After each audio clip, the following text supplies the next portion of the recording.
자, 미국 시장 정리를 끝냈고요. 이제 국내 또 그리고 해외에서 봐야 될 이슈들을 한번 보도록 하겠습니다. 모닝 뉴스인데요. 오늘도 6가지 뉴스입니다. 근데 이제 1번, 3번, 4번, 5번 모두 다 제약바이오 쪽에서 분야별로 세부적으로 소식들이 나오고 있습니다. 하나씩 좀 체크를 해 보셔야 되겠고요. 그리고 삼성전자의 베트남 진출과 관련된 내용들 어떤 쪽으로 나올지 내용을 좀 보고요. 마지막으로 K 음식료가 아니라 K 패션 쪽으로 조금 더 확장되는 분위기입니다. 자세한 내용들 알아보겠습니다.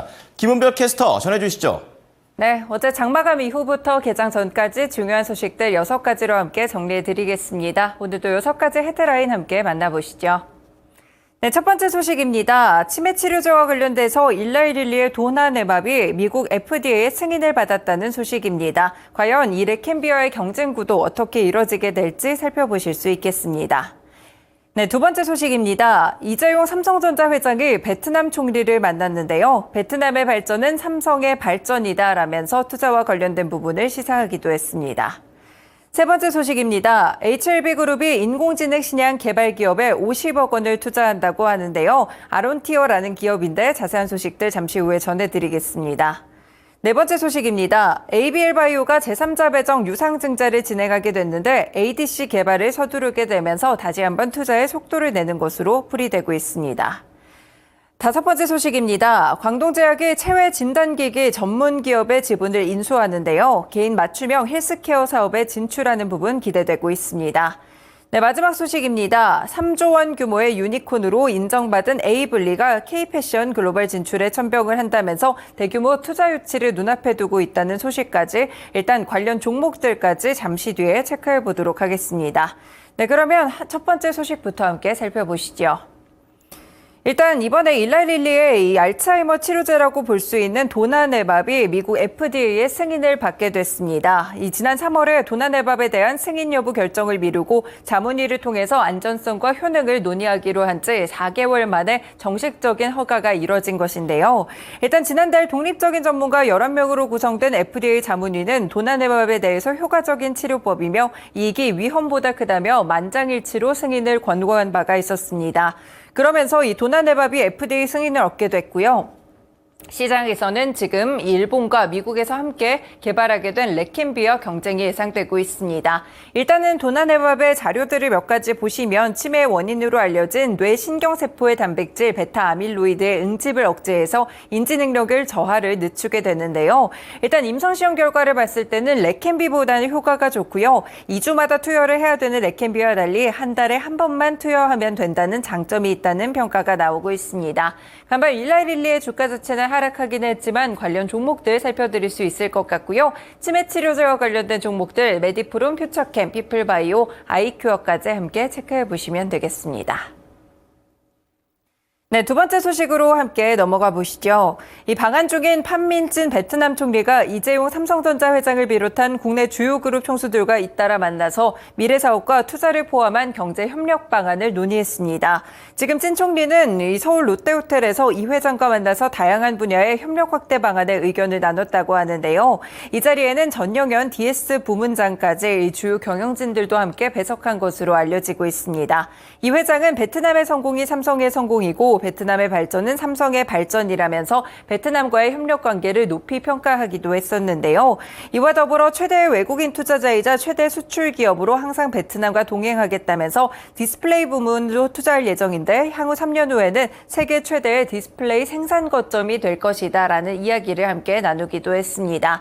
네, 이렇게 베트남과 관련돼서 조금 더 다시 한번 총리와의 이런 관계를 다지는 모습들이 펼쳐지기도 했었고요. 이뿐 아니라 이 찐 총리는 굉장히 다양한 이 재계 인사들과도 만났다고 합니다. 전날에는 정의선 현대차그룹과 개별 회동을 하기도 했었고요. 현대차그룹의 베트남 내 투자와 경영 활동을 높이 평가하기도 했습니다. 그 외에도 롯데그룹이라든지 굉장히 다양한 기업들의 재계 총수들과도 회동을 이뤘다는 점 함께 체크해 볼 수 있겠습니다.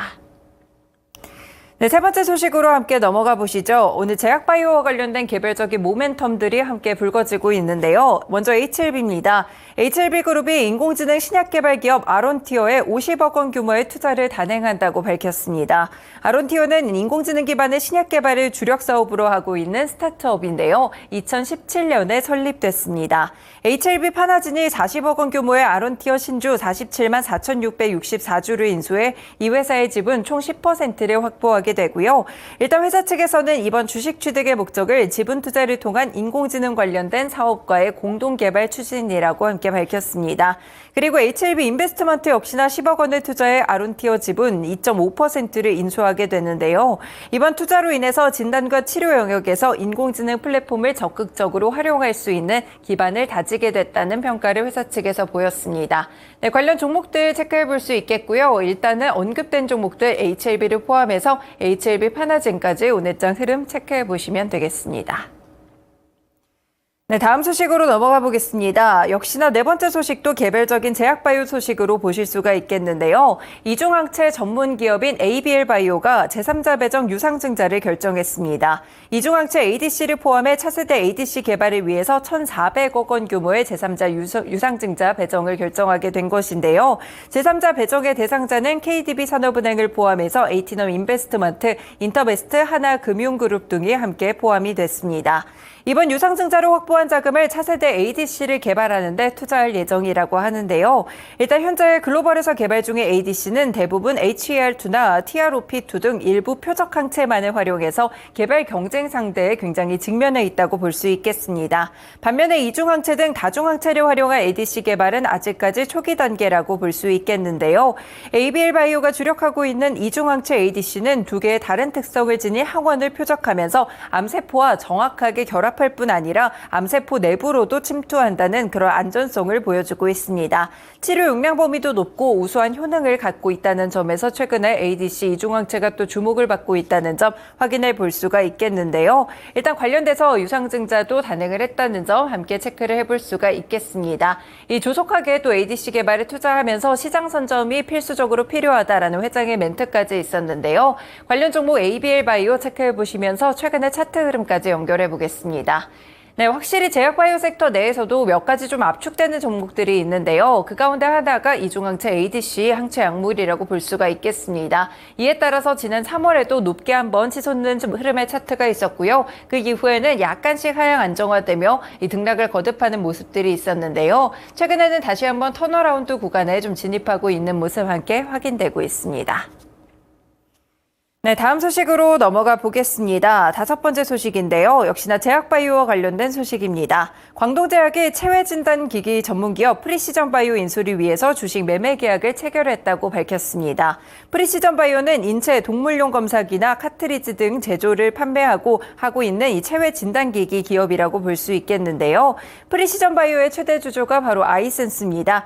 이 등이 보유한 주식 29.7%를 인수할 계획이라고 전했고 인수 금액은 170억 원 정도로 추정되고 있습니다. 일단 개인 맞춤형 헬스케어 사업 진출을 위해서 인프라 구축을 하겠다는 그런 이 목표 아래서 이번에 이렇게 관련 주식을 또 인수하게 된 것인데요. 언급됐던 종목들 광동제약이나 프리시전바이오, 아이센스까지 함께 체크해 보시면서 관련 종목들의 흐름도 연결해 보시면 좋겠습니다. 네, 마지막 소식으로 넘어가 보겠습니다. 한 매체의 단독 보도였고 사실 어제 나온 소식이기도 했었는데요. 반응은 어제 시간 외에서 장 마치고 일어나기도 했습니다. 지금 국내 1위 패션 플랫폼인 에이블리가 글로벌 기관 투자자로부터 2천억 원 규모의 연합 투자 유치를 목전에 두고 있습니다. 기업 가치 1조 원 이상의 스타트업을 유니콘 기업이라고 하는데 올해 첫 유니콘 기업 반열에 올라서게 됩니다. 동대문을 중심으로 한 K패션의 글로벌 시장 진출에도 속도가 붙을 것이다라는 전망들이 나타나고 있는데요.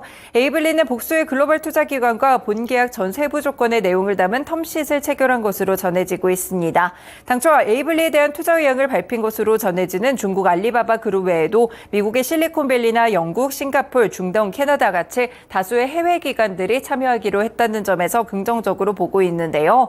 이번 투자 라운드는 다음 달 중에 마무리가 될 것으로 보이고요. 에이블리는 이 과정에서 3조 원에 달하는 기업 가치를 평가받은 것으로 알려지고 있습니다. 일단 2030 여성을 중심으로 해서 실제로 에이블리는 패션 어플에서도 사용자 1위를 기록하고 있는 모습인데요. 관련 종목으로는 창투사들 주가가 어제 시간외에서 함께 상승하는 흐름이 있었습니다. LB 인베스트먼트가 가장 큰 폭으로 치솟았고요. 그 외에도 SV 인베스트먼트나 캡스톤 파트너스, DS 인베스트먼트까지 창투사 관련 종목들의 상승세가 어제 시간외에서 나타나기도 했습니다. 관련 종목들 체크해 보시면 좋겠습니다. 네, 이렇게 개장 전에 중요한 소식들 6가지 정리해드렸습니다. 지금까지 모닝뉴스였습니다.